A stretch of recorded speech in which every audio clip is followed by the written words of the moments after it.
Salut, aujourd'hui on se retrouve pour une vidéo un peu différente du format habituel. On va vraiment faire une vidéo tutoriel où on va aller en détail dans les paramètres qu'on va utiliser pour faire notre lithophane. Donc, spoiler, il est ici.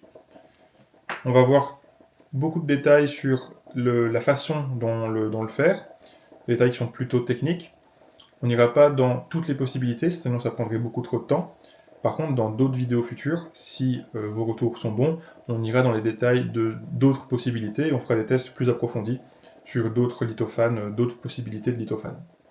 Si la vidéo vous plaît, n'hésitez pas à me le faire savoir en mettant un like ou un commentaire.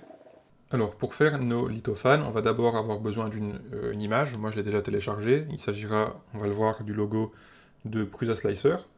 Mais pour le réaliser en 3D, on va tout simplement chercher sur internet Itslitho. Et on a un premier site ici, itslitho.com. C'est un site qui est en anglais. Donc si vous ne maîtrisez pas, ce n'est pas grave, pas de panique, on va juste suivre les étapes. Et c'est assez intuitif et c'est assez simple à prendre en main. Donc c'est pas très grave si vous comprenez mal l'anglais. Quand on arrive sur cette page d'accueil, on peut aller sur Get Started et on arrive sur une interface qui nous accueille avec des informations diverses. On n'a pas besoin de savoir tout ça, on va juste fermer ici la fenêtre. Et on arrive donc sur l'interface où on va pouvoir travailler. Ce qui est très bien avec ce site, Itslitho, c'est qu'on peut voir en direct, directement ici dans le navigateur, le rendu de du lithophane. On a trois menus ici, Upload, Edit, Model. On va commencer par le menu Upload, qui nous permettra d'envoyer une image. Alors moi, comme je l'ai dit, c'était le logo Prusa Slicer. Donc, il est bien ici. On peut aller dans Edit. On ne va pas passer trop de temps dans ce menu. Il est là pour modifier éventuellement les paramètres de l'image. Donc c'est bon à savoir qu'on peut modifier l'image directement ici. Les deux premiers groupes, Grayscaling, Image Editor, on ne va pas trop y toucher. On peut venir appliquer un flou sur l'image ici. Et on peut venir changer, donc si vous êtes un peu plus à l'aise avec ça, on peut venir changer les paramètres de luminosité, de contraste, d'exposition, on peut changer les couleurs. Nous, ce qui nous intéressait, c'est éventuellement ici d'appliquer une rotation de l'image. C'est bon à savoir qu'on peut le faire directement ici, ça peut être pratique. Je vais la remettre à 0. On peut également venir redimensionner l'image en changeant les paramètres ici.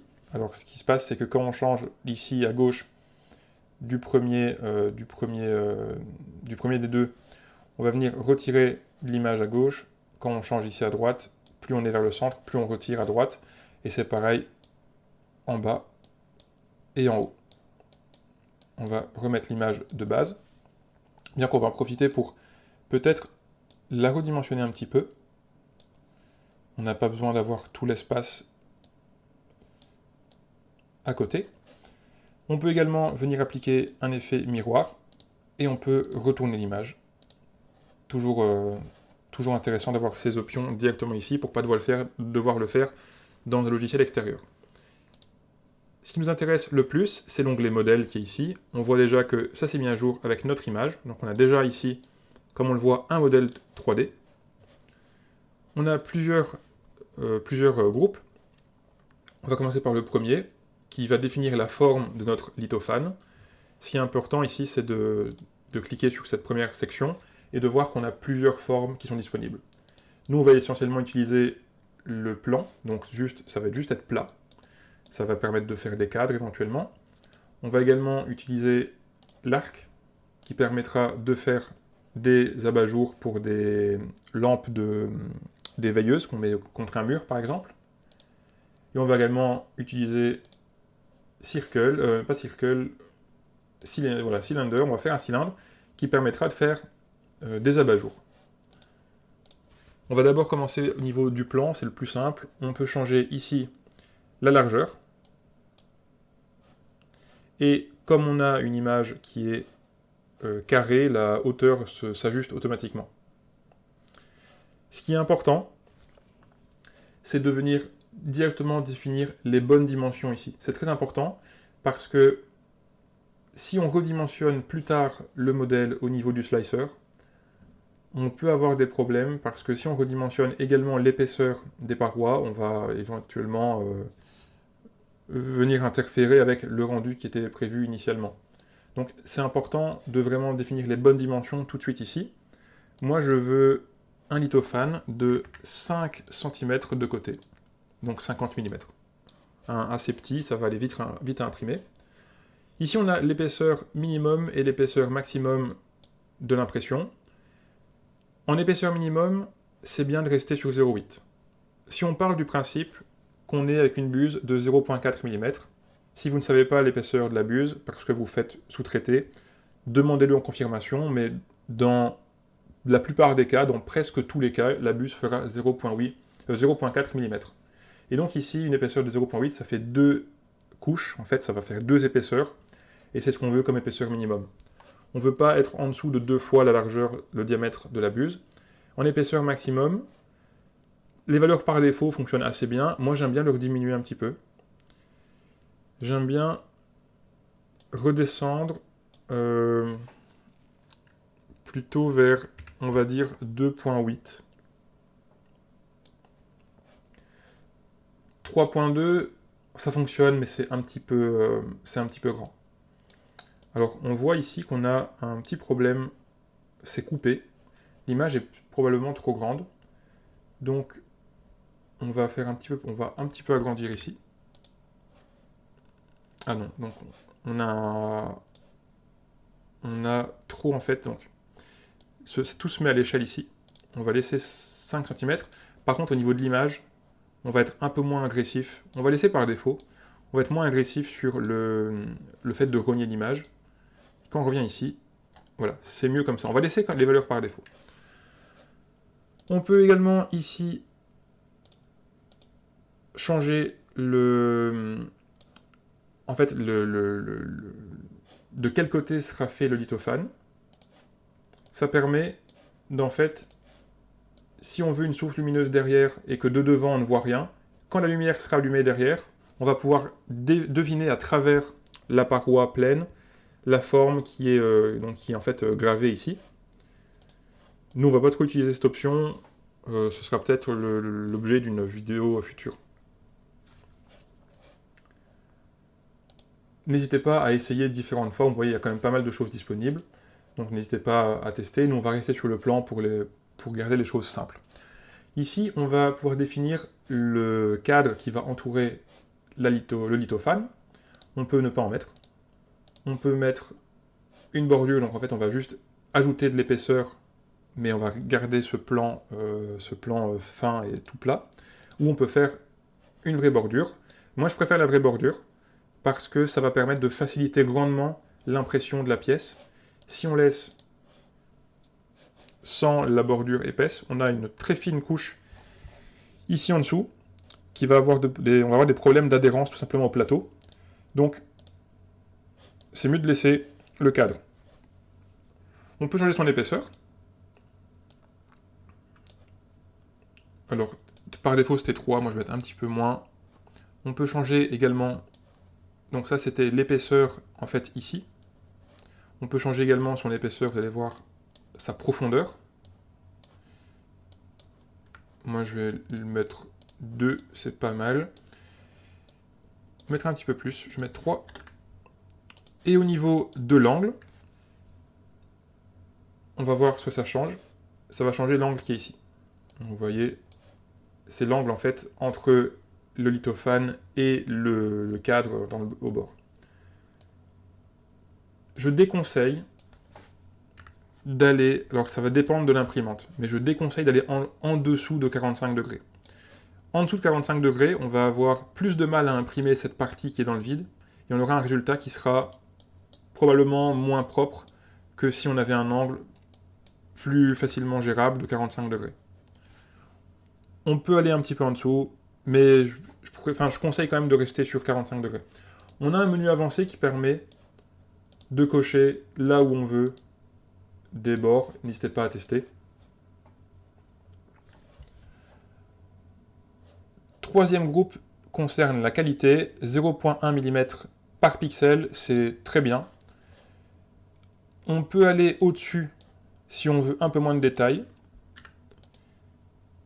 On voit c'est un petit peu plus flou, mais 0,1 c'est assez bien. Si on veut volontairement que ce soit un peu plus brouillon, on peut aller au-delà de 0,1 et partir sur 0,2, Par contre, aller en deçà de 0.1, ça n'a pas d'intérêt, l'imprimante ne va pas savoir imprimer tous les détails. Ici, on peut changer la...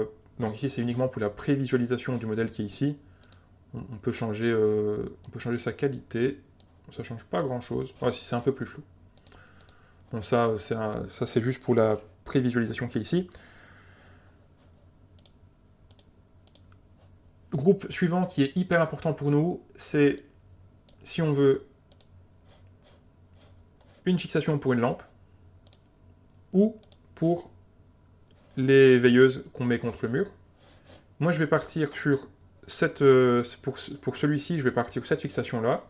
Et on peut changer tous les paramètres de distance, de largeur, d'épaisseur, de profondeur. Ça, c'est en fonction de la fixation sur laquelle vous mettez. Donc, testez les paramètres, hein, faites-les tout simplement glisser les... Faites tout simplement glisser les menus pour voir ce que ça donne. Moi, je sais que les valeurs ici, pour mon test, elles sont correctes, donc je vais laisser ça comme ça. On a d'autres menus ici qu'on ne va pas utiliser parce qu'ils sont pas importants pour le tutoriel d'aujourd'hui, mais n'hésitez pas à essayer différentes choses. Ici aussi, on peut refaire les opérations pour retourner ou pour mettre un effet miroir. On peut également changer l'échelle de la photo et on peut changer sa position. Nous, on va garder ces valeurs par défaut pour le tutoriel. Quand on est satisfait de notre lithophane, on peut revérifier en vitesse. Moi, ça me semble correct. On va en bas à droite sur Download, télécharger. On a ce menu qui s'affiche. On va choisir la première option qui est ici, lithophane. Et là, on va pouvoir télécharger le fichier STL, qui est notre fichier 3D. Si vous n'avez pas d'imprimante 3D, le tutoriel en fait s'arrête pour vous maintenant. Vous avez pu générer un lithophane, générer le fichier 3D, mais ça reste intéressant de voir comment ça se passe après. Si c'est votre cas, vous n'avez pas d'imprimante 3D, eh bien, cette partie va être opérée par la personne qui va imprimer pour vous. Si vous avez une imprimante 3D, eh bien, c'est ici qu'on va se concentrer sur comment slicer le fichier. Normalement, vous devez savoir le faire si vous avez une imprimante. On va utiliser Prusa Slicer, mais c'est valable sur tous les slicers, ce que je vais expliquer. C'est plus à titre indicatif s'il y a des choses auxquelles on doit faire attention. On va venir importer le lithophane. Donc on voit, il est ici. Il m'a l'air correct. On a ici, donc dans Prusa Slicer, ça se présente comme ça, mais dans d'autres slicers, ça se présente différemment. Ce qui est important, c'est de voir qu'ici, on a un profil par défaut qui, moi, propose une épaisseur de couche de 0.28 mm. C'est beaucoup trop, alors ça peut fonctionner pour tester, mais c'est pas idéal. Nous, on va plutôt partir sur une épaisseur de couche de 0.12. Ça va faire 3 fois le diamètre de la buse, et c'est une valeur qui fonctionne plutôt bien. Pour faire ça, je vais partir, moi, sur ce profil, qui est un profil préfet pour les Prusa, donc MK4, je vais venir l'éditer. Et je vais tout simplement changer l'épaisseur de couche en 0.12. La première peut rester en 0.2, ça permet d'avoir une adhérence un peu meilleure au niveau du plateau. Je ne vais pas changer les paramètres. Moi, ce qui est important, c'est l'épaisseur de couche, et alors c'est également la vitesse. Sur ce profil que j'utilise, donc je l'utilise parce qu'il a des vitesses assez faibles par rapport à d'autres profils, et quand on fait un lithophane, plus on va vite, moins l'imprimante sera précise, et moins elle est précise, plus on va avoir un peu cette sensation que l'image est floue. L'imprimante va pas pouvoir reproduire parfaitement les détails, elle va être un peu plus brouillon, et donc on va avoir cette sensation que le résultat n'est pas correct. Pour l'épaisseur de couche, c'est pareil. Par défaut, en 0.2, ça fonctionne. En 0.12, on a une épaisseur plus fine, et donc on a un meilleur rendu. Donc moi, j'ai mes vitesses, je vais laisser celles de ce profil-là qui fonctionnent plutôt bien, j'ai testé. Et en épaisseur de couche, on va être sur 0.12. Autre chose qui est important, c'est de vérifier, donc ici quand on a slicé, c'est de vérifier qu'il n'y a pas d'endroit où on a des épaisseurs d'une seule couche. Ici, ce n'est pas le cas. Et une dernière chose qu'on doit absolument faire, c'est mettre un remplissage de 100%. Si on ne le fait pas, on risque de voir le remplissage à travers le lithophane, et ça c'est pas idéal. Donc un remplissage de 100% c'est important. Souvent ce qui arrive, donc moi j'avais un remplissage qui se fait ici, donc c'était essentiel de mettre 100% pour avoir un résultat correct à ce niveau-là. Là où ça se voit souvent, c'est au niveau du cadre, on n'a pas 100% de remplissage, et c'est vraiment important de le mettre, sinon on va voir en fait le pattern, on va voir le motif de remplissage à l'intérieur, et c'est pas très beau. Donc en étant à 100%, on n'a pas ce problème. Ça va augmenter la quantité de plastique utilisée, donc ici, pour ma pièce qui n'est pas très grande, hein, elle fait 5 cm de côté et 26, enfin 26,5 de profondeur. Ici, je vais déjà utiliser 6,5 grammes de plastique, ce qui n'est pas énorme, mais on peut optimiser. Et ça va quand même me prendre à peu près 1 heure sur ma Prusa MK4S exactement. Donc je vais envoyer ça à l'imprimante, et on se retrouve juste après.